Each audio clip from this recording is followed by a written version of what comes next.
Come on, yeah. Come on, man. Lord. Come on. The system would prefer, if they had their way, to have us all medicated. Oh, yeah. They have us all going to the doctor. Yeah, the enemy. They have us all digging deep in our pockets. And it's drugs. Come on now. Yes. It's expensive drugs. Jesus. I need you, and I need you to come and have a seat right now. Yes, ma'am. Yes, ma'am. Yeah. Well, the Lord needs you to have room for you to move.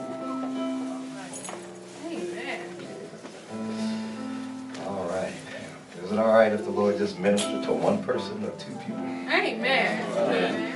Y'all can just help us, huh? Hallelujah. All right. Well, we've been kind of on this not kind of, but on this thought, on this memorizing that God has not given us the spirit of fear, No. but of power, Yes. and love, and of a sound mind. And so the thought today is coming from Numbers because it deals with God's people. And, you know, behind the thought is that faith and fear, they can't coexist. There's either going to be one or the other. But they can't both live in the same place. Faith and fear is like oil and water. Just you can't mix it up. And so God is really working on us to get fear out of us. You know, any ounce of fear that's in us about anything, God is like, it's got to go. Okay. Because if it's there, it will hinder you. It will stop you from moving forward. Fear comes in a lot of different forms and fashions. I mean, you can get fear just from, I've learned over the last couple of weeks, you can get fear just from reading a pamphlet. Come on. I mean, fear can just jump all over you. You can definitely get it from listening to the news. You know, multimedia social media do the same thing to you. There's all kinds of reports and all kinds of things that come our way that hits our five senses, you know, that will invoke fear in us. And once that happens, our little minds just go all over the place. You know, I'm going to ask, because he's our linguistics guy. So I'm going to ask him to pull up the definition for fear for me. I'm going to have him back there pulling up a couple of things that he didn't notice starting off. So while he's pulling that up, but just to give us a flavor for what happens when we allow that to touch our lives and where God's at with it. And that God doesn't want us in that place. He wants us in the place where we understand that we have a sound mind, where we understand that we have love, where we understand that we have power.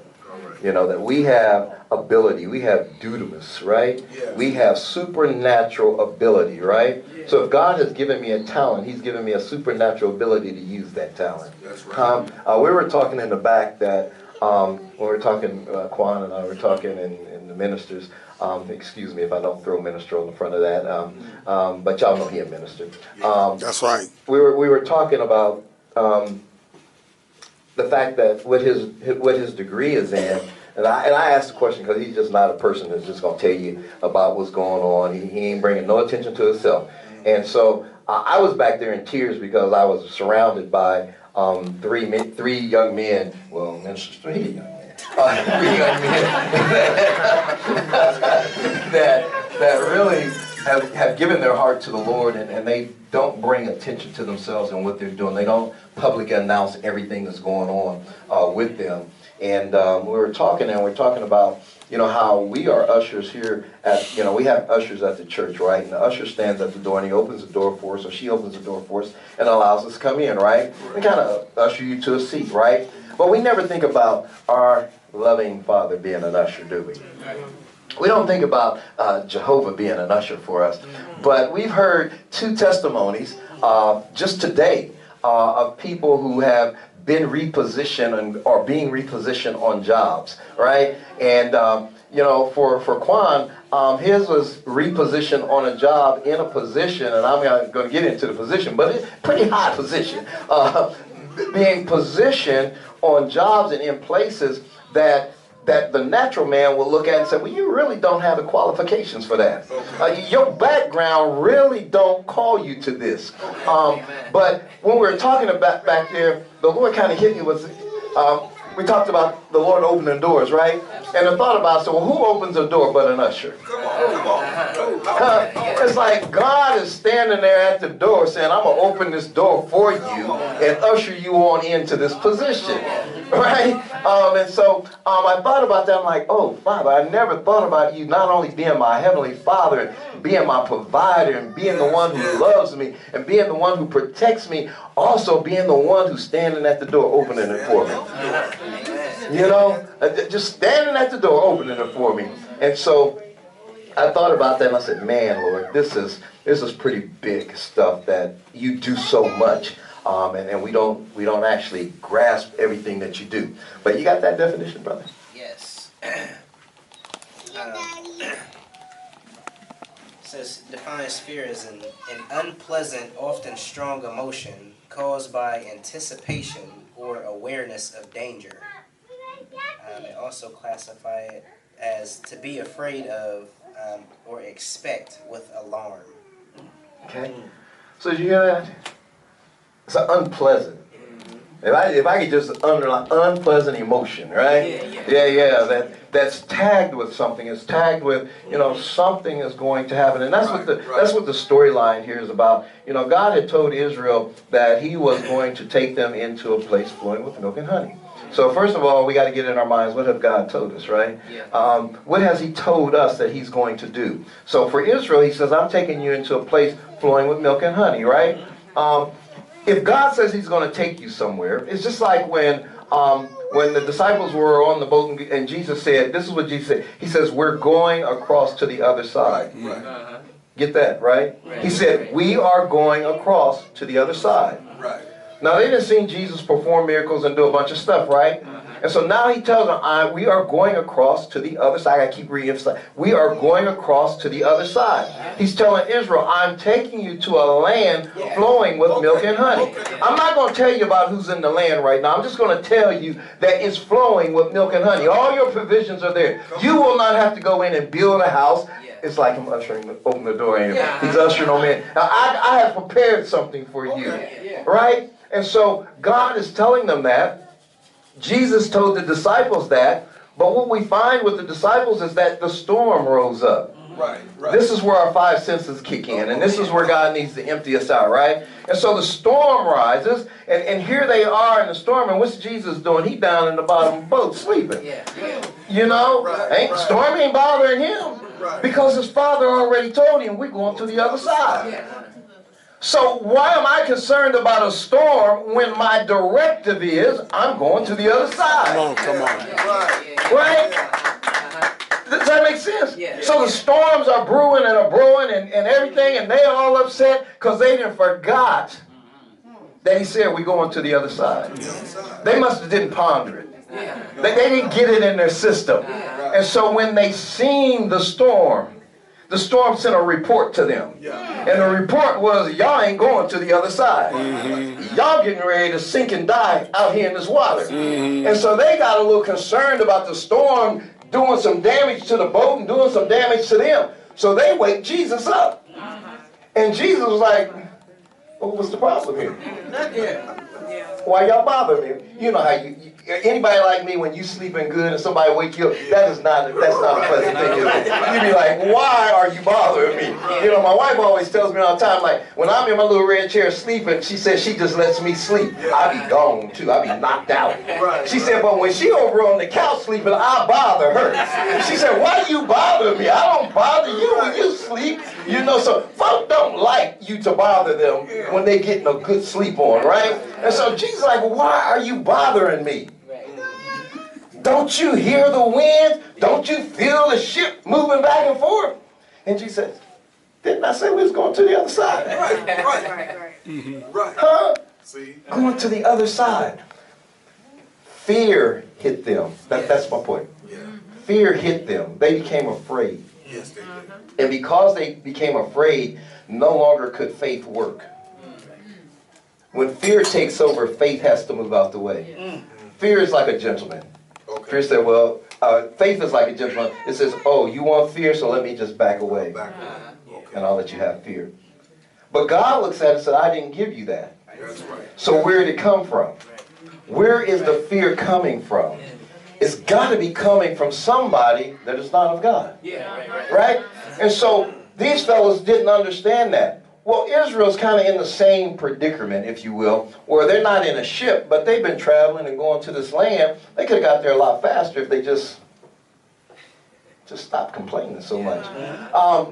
But along the way, when God, when God opens a door and you walk in, you get a little hesitant, don't you? Like, Nadia said the door opened for her and she was like, Right. I don't know, it ain't looking too promising on this sheet here. These numbers ain't matching up, which invoked some doubt. The numbers. That's right. The numbers invoked some doubt, didn't they? A little fear rose up and like, wait, I'm getting ready to lose here. Yeah. I ain't trying to lose what I already got. I'm trying to go backwards. God's like, no, I'll open the door for you to go frontwards. Right. So Israel's in the same place. God said, I've given you a gift. It's like sometimes God is moving us forward, but the past is still holding on, and we got all this other stuff in us, and we don't realize that each step that we take with him, he empties us out of something. Every time we take another little step, a little bit more come out. When I was dealing with that whole you gonna die and your heart gonna give out and you gonna have a stroke and all of that stuff, every step I took towards him, something was emptied out of me. More fear got emptied out of me. More concern about what the doctors could do for me. All of that started getting emptied out of me. So every time we take a step further into the door, he empties a little bit more out. We get a little discombobulated because we have these emotions going on the inside of us, and it just don't look right. The storm didn't look like we going to the other side, did it? The door had been open, but the storm said, we got a problem here. Israel, in the same spot, God is like, I'm getting ready to take you into what I promised you. A land flowing with milk and honey. He just pointed to her. A land flowing with milk and honey. What does that mean? That means that all your provisions are in the land. That means when you get to the land, you ain't got to do no work in the land because everything is there. God's already provided it. All you have to do is take possession. Thank you, Lord. Thank you. Huh? Come on now. See, but we can't take possession if we don't operate in faith. See, because faith talks about it is your taking possession as though you have the deed, the title deed to that which you're getting. So your faith is your title deed to that which God has given you. God had given Israel the promised land. He said, I'm giving you the land of Canaan. But the only way you can possess it is you got to take the title deed. If somebody give me a house, if they say this house is yours, it is not mine until they give me the title to the house. If the bank still got the title, that belongs to the bank. That's why when you buy a house and you mortgage it for 30 years, it ain't yours. You're renting it. It ain't yours until you get the title. If you're buying a car, it ain't yours until they send you the title. That's when it's yours. So God is saying, you got to use your faith and realize that's your title deed. That's your ownership. Your faith is your ownership. So whatever it is God has promised you, if you're not operating in faith to possess it, you're not going to get it. Right. Israel find themselves in this predicament, I tell you. Moses says, I'm going to send 12 of you rascals. I need some leaders. All right. You expect if I get some leaders, they're gonna act right, right? Let me get some leaders. Right. And I'm going to send you into the land. Okay. And you read this for yourself, chapter 13. I'm going to send you into the land. Okay. And I need you to come back with a report. That's right. I need you to tell me what the land is like. I need you to tell me what the food looks like. I need you to tell me whether or not the city is fortified or if it's open. Right. I need you to tell me about the people in the land, how many you see, and bring this on back to me. And by the way, you know, it's of the season that they ought to have some grapes. Okay. So why don't you just bring some of them ripe grapes back to me too? And so he's sending these 12 out to bring back this report. You know how we go to the doctor to get a report, don't we? Ain't that what we go for? We go to get a report. And so they go to get this report, right? So 10 of them, or 12 of them go in. He tells them how to go in. They go in. They gather up the information. Everything looking good. Yeah, right. Until they see these giants. Uh-oh. Now wait a minute now. This is the land that God promised me. Right. I'm either going to have fear Come on with the fear. about what I see, or I'm going to have faith That's right. Right. about what he told me. Come on.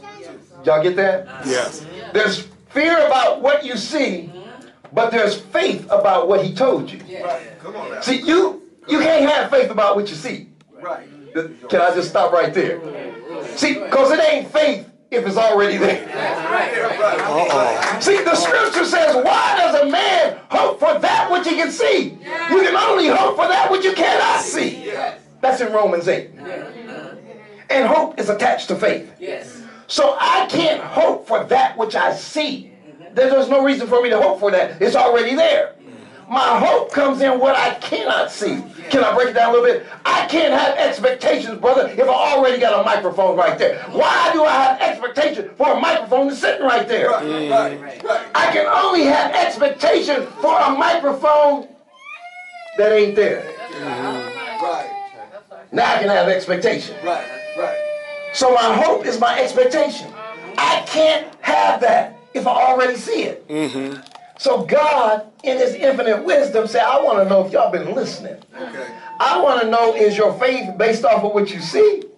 Or is your faith based off of what you hear? What you see might cause fear in your life. Sometimes what you hear might cause fear in your life. But definitely what you see will cause fear in your life, right? The circumstance looked really insurmountable. They went in, they looked at the land, they came back, they issued their report. We find that they're all jacked up because Minister Stewart read in chapter 14, starting verses 1 through 9, that they all messed up, and the fellas, 2 of them had to rip their clothes off, sorrowful, mourning over Israel's state of mind and worrying and all this stuff. And 2 of them said, come on, y'all. Let's go in and take the land. God is like, you can check this out in verse 24. God is like, I'm really liking these fellas. I'm paraphrasing. I'm really liking these fellas. They got a different spirit. Yes. Read it for yourself. Verse 24. He has a different spirit. What we've been talking about? We've been talking about our mind, ain't we? He got a different mind. Why? Because he heard me make a promise. He pondered the promise that I made to him. I had it set up that they were going to have to go into the promised land. I had it set up that some giants were going to be there. And they walked in and their sensories told them that there were some giants. They knew the work of those giants. They knew that those giants were some mean fellas. 2 of them looked at the giants and said,